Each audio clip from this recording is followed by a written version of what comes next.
તમામ મિત્રોને all the best. Gujarat police PSI ASI અને કોન્સ્ટેબલ મોક ટેસ્ટ નંબર 48। મિત્રો કોઈપણ પ્રકારના સમયનો બગાડ કર્યા વગર શરૂ કરીએ આપણે પ્રશ્ન નંબર 1। નીચે આપેલ મૌર્ય યુગના પ્રાંતીય વહીવટી તંત્રની વિગતમાંથી કયું સત્ય છે તે જણાવો। બરોબર છે મિત્રો, અહીંયા આપણને મૌર્ય યુગના પ્રાંતીય વહીવટ વિશેની માહિતી આપવામાં આવી છે, તે આપણે જોઈએ કયું સત્ય છે। વિધાન નંબર 1। વિશાળ મૌર્ય સામ્રાજ્યને વહીવટી સરળતા ખાતર 5 વિભાગમાં વહેંચવામાં આવ્યું હતું, તો આ સત્ય છે। વિધાન નંબર 2। પ્રાંત જેને મંડળ અથવા વિભાગના વડા તરીકે રાષ્ટ્રીયની નિમણૂક કરવામાં આવતી હતી, રાષ્ટ્રીય એટલે રાજ્યપાલ, બરોબર છે, આ પણ સત્ય છે। 3। આ પદ પર મોટા ભાગે રાજકુમારોની નિમણૂક કરવામાં આવતી હતી, આ પણ સત્ય છે, બરોબર છે। તો પ્રશ્નનો જવાબ આવશે ઓપ્શન નંબર ડી। આપેલ 1, 2 અને 3 ત્રણે ત્રણ વિધાન અહીંયા સાચા છે, બરોબર છે મિત્રો, ત્રણે ત્રણ વિધાન અહીંયા સાચા છે, પહેલાનો જવાબ આવશે ડી। ત્યારબાદ પ્રશ્ન નંબર 2। નીચે આપેલમાંથી કોના નિયમ પ્રમાણે ઉત્તર ગોળાર્ધમાં વાતા પવનો પોતાની જમણી બાજુએ અને દક્ષિણ ગોળાર્ધમાં વાતા પવનો પોતાની ડાબી બાજુએ મરડાય છે? નીચે આપેલમાંથી કોના નિયમ પ્રમાણે ઉત્તર ગોળાર્ધમાં વાતા પવનો પોતાની જમણી બાજુએ અને દક્ષિણ ગોળાર્ધમાં વાતા પવનો પોતાની ડાબી બાજુએ મરડાય છે? બરોબર છે, તો પ્રશ્નનો જવાબ આવશે ઓપ્શન નંબર ડી, ફેરેલ, બરોબર છે મિત્રો। ફેરેલના નિયમ પ્રમાણે ઉત્તર ગોળાર્ધમાં વાતા પવનો પોતાની જમણી બાજુએ અને દક્ષિણ ગોળાર્ધમાં વાતા પવનો પોતાની ડાબી બાજુએ મરડાય છે, ફેરેલના નિયમ પ્રમાણે, ઓપ્શન નંબર ડી। ત્યારબાદ પ્રશ્ન નંબર 3। નીચે આપેલ વિકલ્પોમાંથી અસત્ય વિકલ્પ શોધો અને જવાબ આપો। નીચે આપેલ વિકલ્પમાંથી અસત્ય વિકલ્પ શોધો અને જવાબ આપો। આપણે જોઈએ વિકલ્પ નંબર 1। કેટલીક ભૂતકતીઓ 10,000 ચોરસ કિમી તેથી ઓછા વિસ્તાર ધરાવે છે?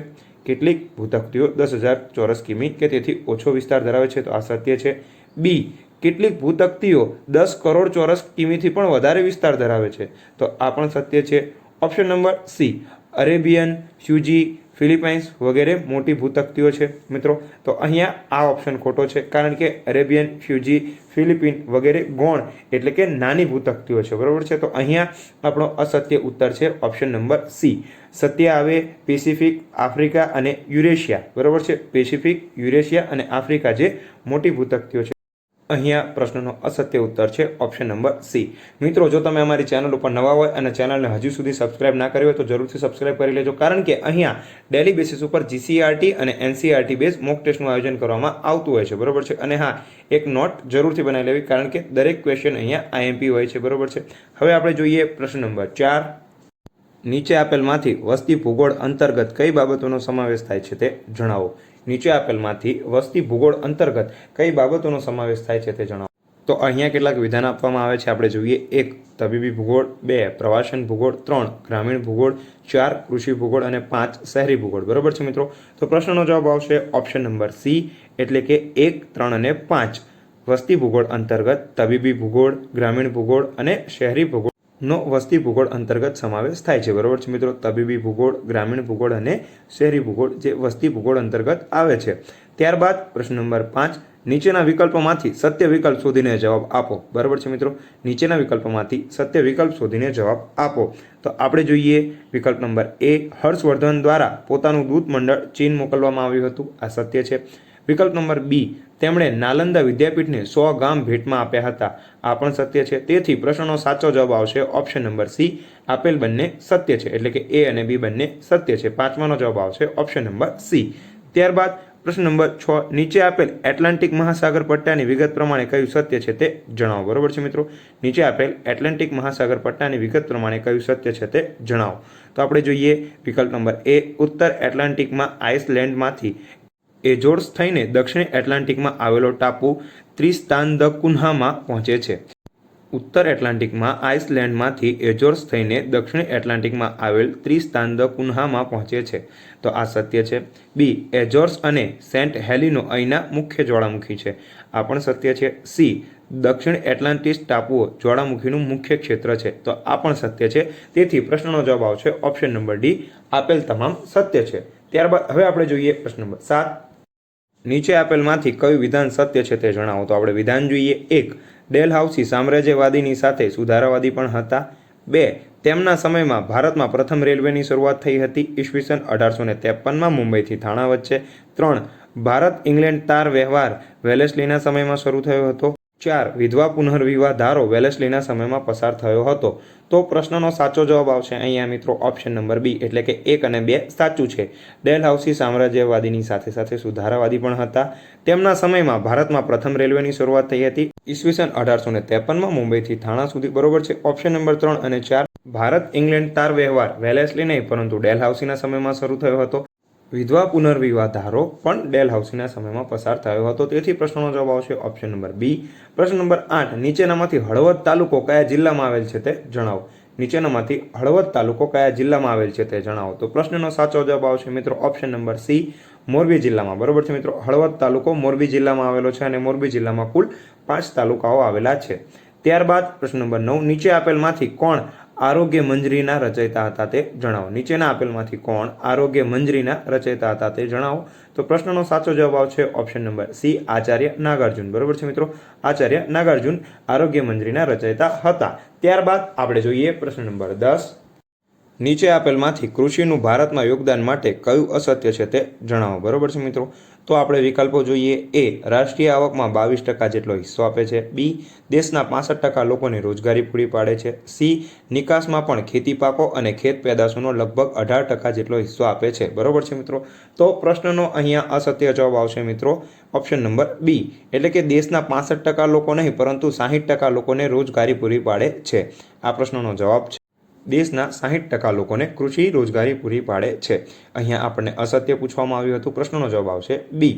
ત્યારબાદ પ્રશ્ન નંબર 11 નીચે આપેલમાંથી ચિત્તા વિશેના અસત્ય વિકલ્પ કયો છે તે જણાવો. નીચે આપેલમાંથી ચિત્તા વિશેના અસત્ય વિકલ્પ કયો છે તે જણાવો. એ ભારતના જંગલોમાંથી સંપૂર્ણ નામશેષ છે. બી હાલ કુદરતી આવાસમાં માત્ર તે આફ્રિકા ખંડમાં જોવા મળે છે. સી ભારતમાં તે બંધન અવસ્થા એટલે કે પ્રાણી સંગ્રહાલયમાં જોવા મળે છે. તો પ્રશ્ન નંબર 11 નો જવાબ આવશે ડી, આપેલમાંથી એક પણ અસત્ય નથી. એટલે કે પ્રશ્ન નંબર 11માં તમામે તમામ સત્ય છે. આપણને અહીંયા પૂછવામાં આવ્યું છે કે કયો વિકલ્પ અસત્ય છે. તો પ્રશ્નનો જવાબ આવશે ઓપ્શન નંબર ડી, આપેલમાંથી એક પણ અસત્ય નથી.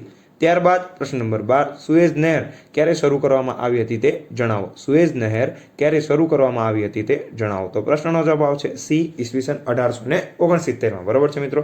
સી ઈસવીસન 1869માં 17 નવેમ્બર 1869માં સુએઝ નહેર શરૂ કરવામાં આવી હતી. ત્યારબાદ પ્રશ્ન નંબર 13 નીચેના આપેલમાંથી સત્ય વિકલ્પ શોધીને જવાબ આપો. વિકલ્પ નંબર 1 કચ્છના લખપત તાલુકામાં જૂના પાટગઢ પાસેના પહાડમાં આ કચ્છની ખાપરા કોડિયાની ગુફાઓ આવેલી છે. બરોબર છે. આ સત્ય છે. બી અહીં કુલ 2 ગુફાઓ આવેલી છે. બરોબર છે મિત્રો. અહીં કુલ 2 ગુફાઓ આવેલી છે.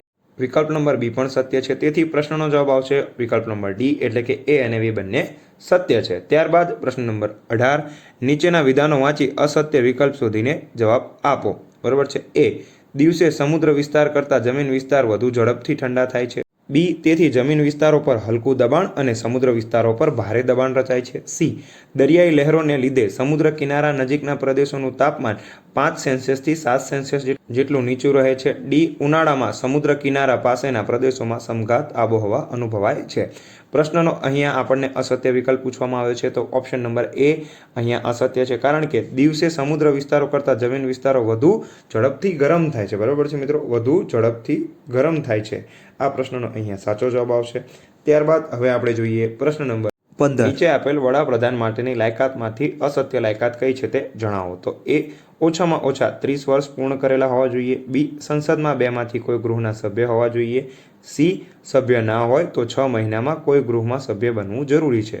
તો પ્રશ્નનો અહીંયા અસત્ય જવાબ આવશે એ ઓછામાં ઓછા 30 વર્ષ નહીં પરંતુ 25 વર્ષ પૂર્ણ કરેલા હોવા જોઈએ. ઓછામાં ઓછા 25 વર્ષ પૂર્ણ કરેલા હોવા જોઈએ.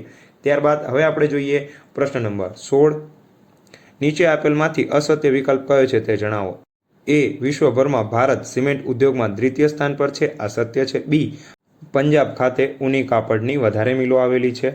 બરોબર છે મિત્રો. તો આ પણ સત્ય છે. તેથી અહીંયા આપણને અસત્ય વિકલ્પ પૂછવામાં આવે છે. તો પ્રશ્નનો જવાબ આવશે ડી, આપેલમાંથી એક પણ નહીં, કારણ કે અહીંયા એ અને બી બંને સત્ય છે. ત્યારબાદ પ્રશ્ન નંબર 17 જ્યારે કોઈ જળ વિસ્તાર 3 બાજુથી ભૂમિથી ઘેરાયેલો હોય તેને શું કહેવામાં આવે છે. જ્યારે કોઈ જળ વિસ્તાર 3 બાજુથી ભૂમિથી ઘેરાયેલો હોય તેને શું કહેવામાં આવે છે.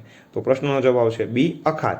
જ્યારે કોઈ જળ વિસ્તાર 3 બાજુએથી ભૂમિથી ઘેરાયેલો હોય તેને અખાત કહેવામાં આવે છે. દાખલા તરીકે ખંભાતનો અખાત અને કચ્છનો અખાત. ત્યારબાદ પ્રશ્ન નંબર 18 આંતરરાષ્ટ્રીય સ્વયંસેવક દિવસ ક્યારે ઉજવવામાં આવે છે તે જણાવો. આંતરરાષ્ટ્રીય સ્વયંસેવક દિવસ ક્યારે ઉજવવામાં આવે છે તે જણાવો. તો પ્રશ્નનો જવાબ આવશે બી 5 ડિસેમ્બર. બરાબર છે મિત્રો, બી 5 ડિસેમ્બરના રોજ આંતરરાષ્ટ્રીય સ્વયંસેવક દિવસ ઉજવવામાં આવે છે અને ઈસવીસન 1986માં સંયુક્ત રાષ્ટ્ર એટલે કે યુનાઇટેડ નેશન દ્વારા આ દિવસ ઉજવવાની જાહેરાત કરવામાં આવી હતી. ત્યારબાદ પ્રશ્ન નંબર 19 નીચેના જોડકા યોગ્ય રીતે જોડો અને જવાબ આપો. બરાબર છે મિત્રો, એક તરફ આપણને ધરીભ્રમણ સમય આપવામાં આવે છે અને બીજી તરફ આપણને ગ્રહોના નામ આપવામાં આવે છે. તો પ્રશ્નનો સાચો જવાબ આવશે ઓપ્શન નંબર ડી, એટલે કે પહેલામાં ડી, બીજામાં એ અને ત્રીજામાં બી. આપણે વધારે માહિતીથી જોઈએ તો ધરીભ્રમણ માટે 243 દિવસનો સમયગાળો લાગે છે. શુક્ર ગ્રહને 59 દિવસનો સમયગાળો લાગે છે. બુધ ગ્રહને અને 24.6 કલાકનો સમયગાળો લાગે છે મંગળ ગ્રહને. પહેલામાં ડી, બીજામાં એ અને ત્રીજામાં બી. પ્રશ્ન નંબર 20 આ પ્રશ્નનો જવાબ મિત્રો તમારે નીચે કોમેન્ટ બોક્સમાં આપવાનો છે. ભારતમાં ટેલિગ્રામ એટલે કે તાર સેવા સૌપ્રથમ કયા બે સ્થળો વચ્ચે શરૂ થઈ હતી? ભારતમાં ટેલિગ્રામ એટલે કે તાર સેવા સૌપ્રથમ કયા બે સ્થળો વચ્ચે શરૂ થઈ હતી? બરાબર છે મિત્રો, ભારતમાં ટેલિગ્રામ એટલે કે તાર સેવા સૌપ્રથમ કયા બે સ્થળો વચ્ચે શરૂ થઈ હતી? તો આ પ્રશ્નનો જવાબ મિત્રો નીચે કોમેન્ટ બોક્સમાં જરૂરથી આપજો. આવા જ બીજા વિડીયોને જોવા માટે મારી ચેનલને સબસ્ક્રાઇબ કરો, વિડીયોને શેર કરો, વિડીયોને લાઇક કરો અને તમારા ગવર્મેન્ટ એક્ઝામની તૈયારી કરતા મિત્રો સાથે ચેનલને જરૂરથી શેર કરજો. મિત્રો, કોઈ પણ પ્રશ્નમાં કોઈ પણ પ્રકારની ભૂલ જણાય તો કોમેન્ટ દ્વારા અમને જરૂરથી જણાવજો. બરાબર છે મિત્રો, જય હિન્દ, જય ભારત. આવનારી તમામ એક્ઝામ માટે મિત્રો તમને બધાને ઓલ ધ બેસ્ટ. બરાબર છે મિત્રો, ફરી મળીશું આવા વિડીયો સાથે એકવાર ફરીથી. ઓલ ધ બેસ્ટ મિત્રો આવનારી તમામ એક્ઝામ માટે.